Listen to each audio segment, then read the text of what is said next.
Oui, aujourd'hui, on va parler d'une information qui a été du coup dévoilée il y a de cela quelques jours concernant des programmes en lien avec Marvel et également en lien donc avec Disney+, qui ont été mis en pause. Et alors il y en a deux qu'on connaissait un petit peu l'existence et un qu'on ne connaissait pas du tout. Bien évidemment, bonjour à toutes et à tous, je suis très content de vous retrouver donc pour une nouvelle vidéo. Sachez que, alors il n'y a pas réellement de spoiler, puisque c'est juste en fait des programmes qui sont mis en pause, donc c'est pas forcément très dérangeant. On va évoquer, donc il y a 3 programmes, on va évoquer donc les uns après les autres finalement. Et en réalité on va commencer par un programme que beaucoup de gens attendent, alors moi peut-être un petit peu moins parce que je ne connais pas forcément le personnage, mais je sais qu'il peut donner quelque chose d'incroyable, c'est Nova. Nova, alors peut-être que ce nom vous dit quelque chose, il était normalement dans une série, si je dis pas de bêtises, d'animation Spider-Man, et dans les comics, voilà, c'est, il me semble son nom c'est Richard Rider, ou en tout cas c'est cette version-là qui devait être dans cette série, puisque oui, c'était une série.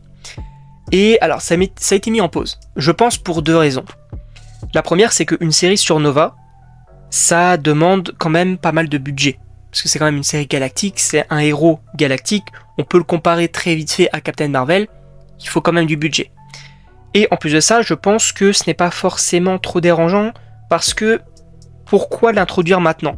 Sachant qu'on va voir du coup les prochains films Avengers, je pense que ce qui est plus logique, c'est de faire la série après Secret Wars, en tant que nouveau héros pour justement l'avenir. Ça, pour le coup, ça peut être plutôt cool. Ou même directement d'avoir un film Nova, même si ça peut être un petit peu risqué, parce que le personnage n'était pas forcément trop connu, mais en réalité, bon, ils l'ont fait avec Captain Marvel, bon, bien évidemment, c'était pour teaser du coup les prochains films Avengers, mais donc voilà, supposément donc que le projet est toujours d'actualité, en tout cas, je pense qu'ils ont quand même l'envie de développer donc Nova, et j'espère pour eux, parce que ça peut être quand même un personnage ultra intéressant. Maintenant, on va passer à une série un petit peu plus mystique, finalement. Là, on était plus sur du cosmique. En vrai, il y a même du coup les 2 dernières qui sont un petit peu plus en lien avec le mystique, notamment Strange Academy. Alors, peut-être que vous connaissez ce comics ou non, mais en gros, c'est un arc de comics où Doctor Strange va ouvrir une sorte d'école de magie. On va retrouver, alors, il me semble, Wiccan, par exemple, en tant qu'élève, et on va avoir des professeurs de magie, notamment, alors si je dis pas de bêtises, il y a Doctor Strange, il y a Wanda, tous ces personnages-là qui vont enseigner la magie à des novices. Plutôt intéressant. Seulement que là, ce qui m'énerve, c'est que ça ne serait pas Strange Academy, mais Wong Academy. Et qu'on ait Wong en termes de professeur. Alors, vous allez me dire, c'est pas forcément trop dérangeant.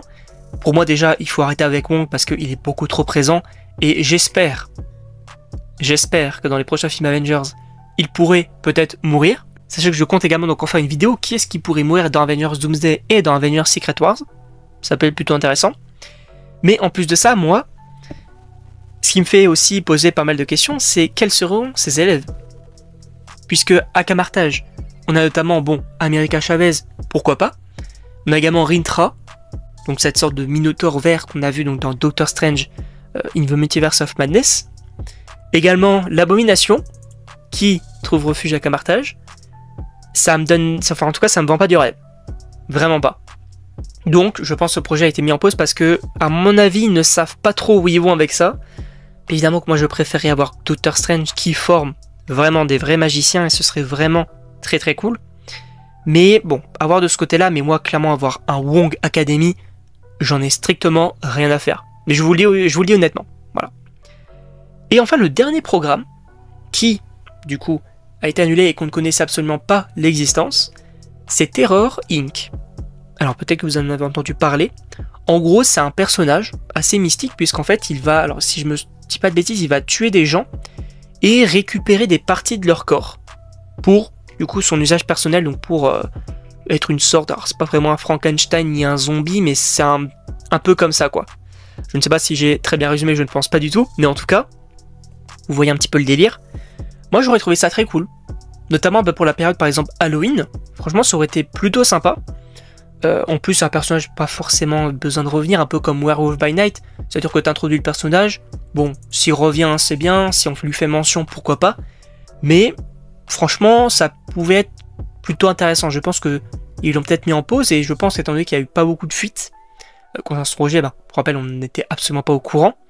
Je pense que c'était seulement peut-être une idée évoquée.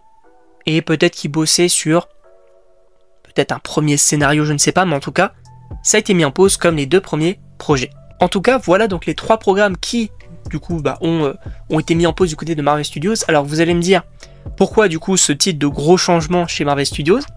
Sachez que, pour moi c'est un gros changement parce que déjà il y a une remise en question. Si du coup ils continuent de faire ces programmes-là, c'est toujours autant mettre de la quantité et pas de la qualité. Là, alors vous allez me dire, oui mais il y a beaucoup de séries qui sortent en ce moment, même en 2025, il y a quand même 3 films, pas mal de séries, etc. Il faut rappeler que tous ces projets qui vont sortir sont prévus depuis longtemps, et c'est un petit peu des projets qui ont été accumulés, et je pense que le patron de Disney, du coup, qui est revenu, a dit clairement, balancez ça tout cette année, comme ça c'est fait, et après on se concentre plus donc sur de la qualité. Je pense que c'est le projet. Et en vrai, je ne leur souhaite que du bien si du coup ils partent un petit peu là-dessus, revenir à des bases plus ou moins saines, et après Secret Wars finalement, avoir 1 ou 2 films par an, avoir une série par-ci, une série par-là, pourquoi pas. Mais ne balancez pas des programmes inutiles. Il y a d'ailleurs dans plusieurs exemples qu'en réalité, moi je me demande vraiment toujours pourquoi faire, notamment Echo, Secret Invasion. Alors on peut mentionner peut-être Moon Knight, Miss Marvel et She-Hulk, mais ça c'est des personnages qui ont été introduits, donc pourquoi pas. Mais Echo, on s'en fout. Secret Invasion, ça a été très mal fait, il n'y a pas vraiment d'intérêt puisqu'on s'en fout des Skrulls à l'heure d'aujourd'hui. En termes de film, j'ai moins ce ressenti-là, sauf peut-être pour Captain America Brave New World, où là vraiment je me dis, mais en fait le film est un petit peu inutile finalement. Donc c'est quand même assez compliqué, mais je pense que il y a un bel avenir donc pour le studio, et en tout cas c'est tout ce que je leur souhaite.